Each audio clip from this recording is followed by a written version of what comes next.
हरियाणा के मुख्यमंत्री मनोहर लाल आज हिसार में है और जैसे कृषि मेले में भी उनको जाना है बतौर आज एक तरह से मुख्य अतिथि हैं और एक तरह से आज समापन कार्यक्रम है। उसी बीच की बात करें, जनसंवाद कार्यक्रम भी उनका अभी चल रहा है IG auditorium, Indira Gandhi auditorium में हिसार में एचयू के अंदर। और फिलहाल जो एक तरह से महिलाएं हैं, इन महिलाओं की समस्या है, आंगनवाड़ी महिलाएं हैं, आशा वर्कर है, सभी महिलाओं की एक तरह से समस्या है, अपने मुद्दों को लेकर लड़ाई लड़ रही है। उसी बीच की अगर बात करें, आज ये महिलाएं हर प्रोग्राम में पहुंचती थी मुख्यमंत्री की मंत्री के कार्यक्रम में, लेकिन ये महिलाएं आज वहीं पर बैठी हैं। ऐसा क्या बात हुई, ऐसी क्या एक तरह से जो मसला या सुलझ गया या क्या ऐसे कारण है जो आज मुख्यमंत्री के कार्यक्रम में ये लोग नहीं पहुंची, हम जानेंगे। जो महिलाएं यहाँ पर जो नेतृत्व कर रही हैं महिलाओं की, उनसे। मैडम नमस्कार। नमस्कार जी। तो आप लोगों का समझौता हो गया? ना, हमारा कोई समझौता नहीं हुआ। तो आज तो आप लोग यहीं बैठे हो तसल्ली से, आराम से, टेंट गाड़ के। टेंट तो हमारा गड़ा रहेगा, जब तक हमें हमारी कर्मचारी का दर्जा नहीं देते तब तक बैठेंगे। सरकार को हम चेता देना चाहते हैं, आप ये मत समझो कि हम यहाँ बैठे हैं। हमारी आधी सी आशा वर्कर तो यहाँ जाके बैठी हैं। कहीं ये सरकार सोचे भाई हम आशा वर्करों को प्रूफ लेके अंदर जाने दे रहे हैं। हमारी आशा वर्कर अंदर बैठी है, 5 आशा वर्करों को बाहर निकाल दिया, वो वहाँ पे नारे लगा रही है। ये मत सोचे सरकार हम छोड़ देंगे, जब तक हमें लिखित में नहीं देंगे। और शर्म आनी चाहिए सरकार को। इसने ये कहा था कि हफ्ते बाद हमारे डेलीगेशन से बात करेगा, लेकिन उस बात को भी 15 दिन हो गए हैं। इसको शर्म आनी चाहिए सरकार को। एक छोटी सी मांग के लिए इतना वो कर रहे हैं और हमें कमजोर मत समझे ये सरकार। तो आज के जो जनसंवाद कार्यक्रम में उसमें भी आप लोगों की महिलाएं प्रतिनिधि गई हुई हैं? बिल्कुल गई हुई है। हमारी आशा वर्कर 60-70 आशा वर्कर हमारी उस प्रदर्शन में गई हुई है। जो इनका क्या लगता है आज मुख्यमंत्री आप लोगों की बात यहाँ पर सुनेंगे? क्या लगता है आपको कि जैसे पहले पिछली बार आप लोगों को समय दिया था, उसके बाद कोई बातचीत आगे की आप लोगों का रास्ता अभी निकला नहीं, समझौता नहीं हुआ, आज क्या कोई ना कोई मौका मिलने वाला है? देखो, कोशिश करने हमारा काम है, कोशिश हम कर रहे हैं। अगर सरकार नहीं मानेगी तो हमारे पास तो तरीके और है, जैसे हमारे ऊपर से स्टेट कमेटी का फैसला होगा हम करेंगे। अब हमने आशा बहनों को भेजा है तो वो बात रखेंगे, अपनी रखने देंगे तो सुनेंगे तो ठीक है, नहीं सुनेंगे तो 2024 आ गया। 2024 में हम इस सरकार का बिल्कुल सुपड़ा साफ करेंगे। इस सरकार नारे देती है बेटी बचाओ बेटी पढ़ाओ, तो ये क्या खड़ी है? मैं सरकार से पूछना चाहती हूँ, ये बेटियां नहीं है क्या जो 2 महीने से अपने छोटे छोटे बच्चों को छोड़ के यहाँ बैठी है? शर्म आनी चाहिए सरकार को। ये सरकार इतने बड़े बड़े दावे करती है और खट्टर साहब तो ये कह रहे थे मैं 19,600 रुपए दूंगा, तो 19,600 जो लिखित में दिया हुआ 13 दिया हुआ, तो वही दे दे। हम तो वही मांग रहे हैं, हम तेरे से कुछ नहीं मांग रहे, हम 26 भी को नहीं लेवा, हम तो 19,000 आज हमें लिखित में दे दो, आज ही हम अपना समझौता कर लेंगे। हरियाणा के मुख्यमंत्री हिसार में है और उसी को लेकर ये लोग यही कह रहे हैं कि जो मुख्यमंत्री ने वादा किया था वही अमाउंट हमें दे दिया जाए, हम ज्यादा भी नहीं मांगते। और इन लोगों की मांगे निरंतर कई लगभग महीने से ऊपर इनका समय हो गया यहाँ बैठे हुए और सरकार से वार्तालाप के माध्यम से चाहते हैं कि सुलझा हो, कोई न कोई ऐसी वो सरकार के फैसले हो जो इनके हक में हो, उसके लिए लड़ाई लड़ रही है। और आज भी बहुत सारी महिलाएं मुख्यमंत्री कार्यक्रम में पहुंचने के लिए यहाँ से गई हुई है। हो सकता है उनकी बात सुना जाएगा या नहीं सुना जाएगा, पुलिस कर्मचारी उनको जाने देंगे नहीं जाने देंगे अलग पहलू है, लेकिन वहां भी गई हुई है और यहाँ पर भी ये डट कर ये लोग बैठी हुई हैं। आप ये बताइए मैडम, जैसे कि निरंतर आप लोग संघर्ष कर रहे हैं, मुख्यमंत्री आज हिसार में, कितनी उम्मीद है आज आपकी जो महिला नेतृत्व है उनको मिलने दिया जाएगा? उम्मीद तो है जी, ना मिलने देंगे तो भी जाऊंगी, हमारी छोरी भीतर जाली। अच्छा। अरे पूरी बात करके आऊंगी, ना सुनेंगे तो ना सुनने दे। तो हॉल के अंदर पहुंच गए आपके? पहुंच चुकी है, अंदर पहुंच चुकी है और अपनी बात रखेंगी। नू नहीं सुनेगा तो रुक के मारेंगी, सुना के जरूर आऊंगी अपनी बात। लेकिन हमने भी बात मनवाने का तरीका आ गया, कर लो भी जनसंवाद कि तक जाओगे, उड़े पहुंचेंगे हम भी। लेकिन हमारी लड़कियां ना तो डरने वाली है ना झुकने वाली है, ना हम यार तो धरना उठावांगे इतना। हमारी तो आज ड्रेस बदल के भूषभूषाएं चेंज करके आप लोग पहुंच गए हो हॉल के अंदर? हाँ, पहुंच गए। अच्छा। जब ये सरकार कहती है कि भी वहां तक नहीं पहुंचने देंगे, यहाँ तक नहीं, हमारी लड़कियों का दम देखो, हिम्मत देखो इनकी, जो इतना साहस कहाँ से लाती है, क्योंकि ये इधर ही से सीखती है।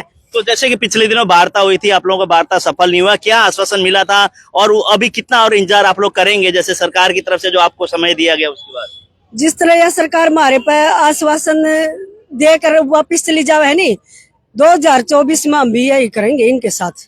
जब हमारी बात सुन ले सरकार, नहीं तो 2024 में सुपड़ा साफ हो जाएगा। जनसंवाद कार्यक्रम आज है, लगता है आपकी जनता की बातें वहाँ पे सुनी जाएगी? उम्मीद तो है भी सुनी जाओगी, ना सुनेंगे तो भी हमारी दरी तैयार है, हमारी दरी बैठी है, सारी दरी के ऊपर बैठी सारी, लेकिन उन्हें बात सुननी पड़ेगी। चाहे कितना ही कुछ हो जियो, चाहे हमने कितने दिन बैठना पड़ जियो, जब हम पंचकुला करनाल तक पहुंच सका है तो हम दिल्ली तक भी पहुंच सकते हैं। आप क्या कहेंगे, जैसे लगातार आप लोग बैठे हैं और आज मुख्यमंत्री हिसार में हैं, कितनी उम्मीद है कि आपकी जो महिलाएं गई है उनकी बात सुनी जाएगी? देखो जी, उम्मीद तो यही भी सरकार हमारी बातें सुने, लेकिन आज भी अनसुनी कर दी तो 2024 में तख्ता साफ हम ही करेंगे सरकार का। सरकार समझ ले, ये चुनौती है आशा वर्कर की तरफ से सरकार के लिए। अच्छा। हाँ जी, चुनौती है पूरी तरह से। आप क्या कहेंगे, जैसे आज निरंतर आप लोग वहाँ पर भी है, यहाँ पर भी डटे हुए हैं, संघर्ष कर रही हैं, लगता है कहीं ना कहीं सुनवाई होने वाली है?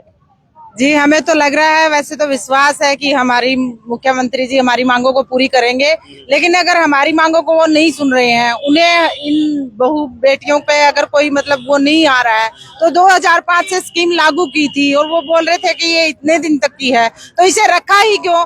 हम बहनों को ये उम्मीद दी ही क्यों कि आप अपने पैरों पे खड़े हो जाओ? अब हमें अपने आप पर विश्वास हुआ है, तो अब ये सरकार हमारी सुन नहीं रही है।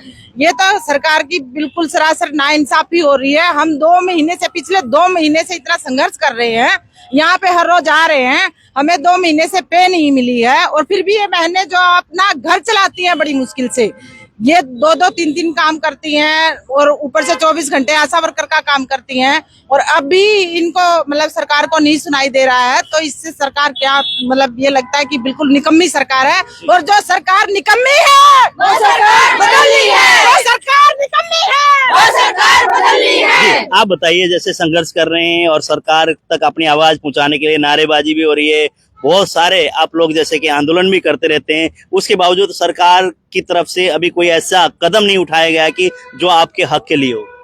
हम पहले बात तो सरकार से ये कहना चाहते हैं जी, आप कितनी भी सिक्योरिटी अपनी टाइट कर लें, फिर भी हमारी बहनें वहां पहुंच ही जाती है। हमारी बहनों का हौसला देखो, सरकार को ये समझ लेना चाहिए कि इतनी सिक्योरिटी के बाद भी आशा वर्कर आपको नहीं छोड़ रही है, कहीं भी जनसंवाद कर रहे हो तो ये क्या आपको 2024 में छोड़ देगी?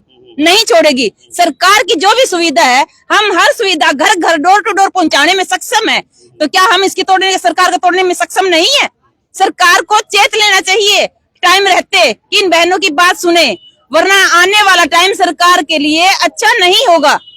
सरकार को ये बेखूबी सोच लेनी चाहिए हमारे बारे में, क्योंकि हम डोर टू डोर गांव में जा रहे हैं, सरपंच से पंचायतें कर रहे हैं, और डोर टू डोर जो हम सरकार की सुविधा पहुंचा रहे हैं, वैसे ही हम अपना भी सर्वे कर रहे हैं कि बहनों ये सरकार बहुत निकम्मी है, हमारी सुनवाई नहीं कर रही है। तो उन्होंने हमें, गाँव वालों ने, सभी ने, हमारे एरिया की जो भी बेनिफिशियरी है यही कह रही है, आप कहोगे हम वैसे ही करेंगे बहन। हमारी इनका कहने का मतलब ये है कि जो ये तकलीफ है, दिक्कत है, गांव के लोगों से शेयर कर रहे हैं, इनकी अगर आवाज नहीं सुनी जाएगी तो ये लोग आने वाले समय में 2024 के चुनाव में सरकार के खिलाफ आवाज उठाने की बात करेंगे। आप बताइए, आप क्या कहना चाहेंगे? इस आंदोलन को लेके लड़ाई निरंतर जारी रहेगी?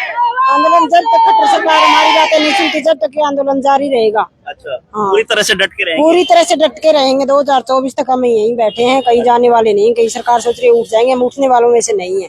तो आप क्या कहना चाहेंगे, जैसे कि सभी लोग कह रहे हैं कि उठने वाले नहीं है, हम निरंतर बैठे रहेंगे जब तक सरकार हमारी बात नहीं सुनेगी, आवाज नहीं सुनेगी, हमारी मांगे नहीं मानेंगी? तो इतना लंबा संघर्ष के लिए पूरी तरह से आप लोग तैयार हैं?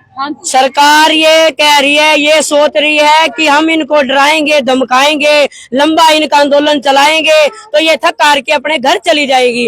लेकिन सरकार को ये नहीं पता, ये जितना आप आंदोलन लंबा करोगे उतना हमारे में जोश और बढ़ता जाएगा।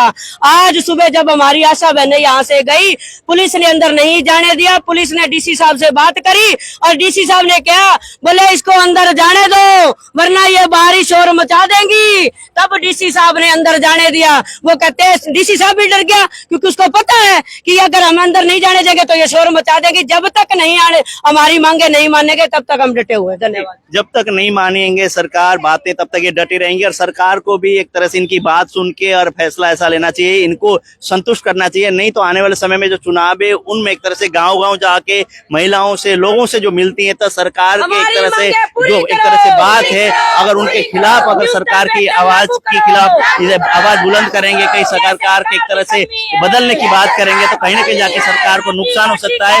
उसको लेकर इन महिलाओं की बात सुन के कहीं ना कहीं एक तरह से इनके हक जो मांग रहे हैं वो देख कर या जहीं भी इनको समझौता होता है सरकार के साथ वार्तालाप के माध्यम से वो एक से डिसीजन लेना चाहिए सरकार को, ताकि ये अपनी जो मांग है और ये सोच के कि हाँ सरकार ने कहीं ना कहीं जाके हमारी बातें सुनी, इस तरह की होना चाहिए, सरकार की पहल होनी चाहिए। और हरियाणा के मुख्यमंत्री से भी ये आग्रह कर रहे हैं, बार बार मिलने की कोशिश करते हैं और इनका एक ही यही होता है कि इनके जो एक तरह से समस्या है, इनका जो मांग है उसको सरकार को माननी चाहिए, ताकि आने वाले समय में सरकार के साथ ये सोचे कि विरोध ना करे, सरकार के पक्ष में खड़े हो।